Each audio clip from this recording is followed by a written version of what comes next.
کیا خدا اتنا بھاری پتھر بنا سکتا ہے جسے وہ خود نہ اٹھا سکے؟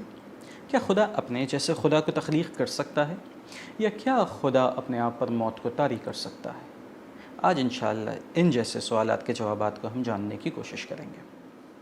الحمدللہ وحدہ والصلاة والسلام علی من لا نبی بعدہ۔ السلام علیکم ورحمۃ اللہ۔ یہ جتنے سوالات ابھی آپ کے سامنے بیان ہوئے، یہ سارے کے سارے پیراڈاکس ہیں، یہ تضادات اور مغالطوں کے مجموعے ہیں۔ اس قسم کے سوالات کو ہم پیراڈاکسک کویسچنز کہتے ہیں۔ ان کی حقیقت ابھی آپ کے سامنے چند مثالوں سے واضح ہو جاتی ہے۔ اگر میں کسی شخص سے یہ کہوں کہ کیا آپ کو اسکوائر بنانا آتا ہے، اور وہ جانتا ہو کہ اسکوائر کیسے بنتا ہے، اور وہ مجھے جواب میں کہے بالکل آتا ہے، اور پھر میں اس سے یہ کہوں کہ ٹھیک ہے اب مجھے آپ 3 سائڈز والا اسکوائر بنا کے دکھائیں، تو وہ یقیناً چونک جائے گا کہ یہ شخص کیا بات کر رہا ہے۔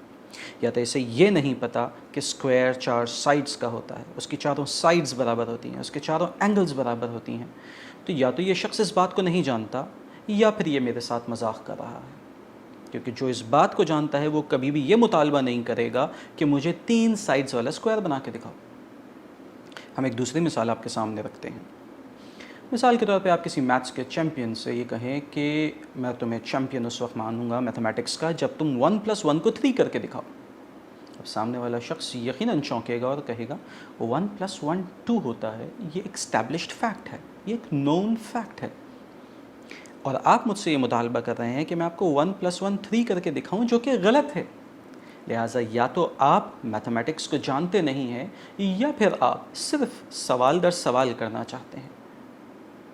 آخری مثال بھی اس ضمن میں ہم بیان کرتے ہیں کہ ایک شخص جو کہ ریس میں دوڑ رہا ہو اور وہ پہلا آئے، وہ اول آئے، اس کی فرسٹ پوزیشن ہو، کوئی دوسرا شخص اس سے یہ کہے کہ میں تمہیں پہلا اس وقت مانوں گا جب تم پہلے سے بھی پہلے آ کے دکھاؤ، تو آپ ہنسیں گے، آپ ان کی حماقت کے اوپر مسکرائیں گے اور کہیں گے کہ شاید اس شخص کو یہ نہیں پتا کہ پہلا ہی ہوتا ہے، یا پھر یہ کہ یہ مجھے پہلا ماننا ہی نہیں چاہتا۔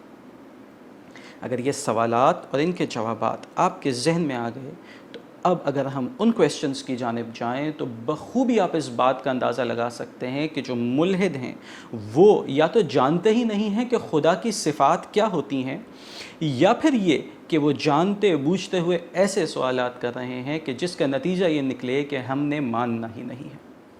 اگر آپ خدا کی صفات سے واقف ہیں اور جانتے ہیں کہ خدا خالق ہے، تو پھر آپ کو یہ بات بھی پتہ ہوگی کہ بقیہ تمام اشیاء مخلوق ہیں، اور مخلوق کبھی بھی خالق کو عاجز نہیں کر سکتی، خالق مخلوق کے سامنے ہیلپ لیس نہیں ہو سکتا۔ لہٰذا اگر آپ خالق کی صفات کو جانتے ہیں تو آپ اس بات کو بخوبی مان جائیں گے کہ کوئی ایسی مخلوق ہو ہی نہیں سکتی کہ جو خالق کو عاجز کر دے۔ بالکل ایسے ہی اگر آپ اس بات کو مانتے ہیں کہ خدا حی ہے، یعنی کہ وہ ہمیشہ سے ہے، وہ ہمیشہ رہے گا، وہ زندہ ہے، وہ خود سے زندہ ہے، اور سب کو زندگیاں تقسیم کرنے والا ہے، سب کو زندگیاں عطا کرنے والا ہے، تو پھر آپ یہ مطالبہ ہی نہیں کر سکتے کہ میں اس کو خدا مانوں گا کہ جو اپنے آپ کو فنا کرنے پر قادر ہو، کیونکہ پھر آپ خدا کی صفت سے ہی واقف نہیں ہیں، یا پھر آپ مذاق کرتے ہیں۔ اور آخری چیز یہ کہ اپنے جیسا خدا بنا دے، تو جو پیدا ہوا ہو وہ خدا نہیں ہو سکتا، اور خدا کی ایک صفت ہے کہ وہ پیدا نہیں ہوا بلکہ وہ سب کو پیدا کرنے والا ہے، وہ ہمیشہ سے ہے اور ہمیشہ رہے گا۔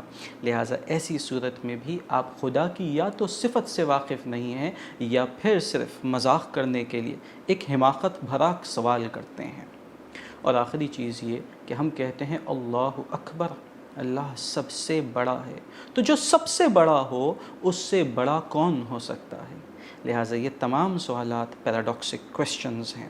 اللہ تعالی ہم سب کو سمجھنے کی توفیق عطا فرمائے۔ السلام علیکم ورحمۃ اللہ وبرکاتہ۔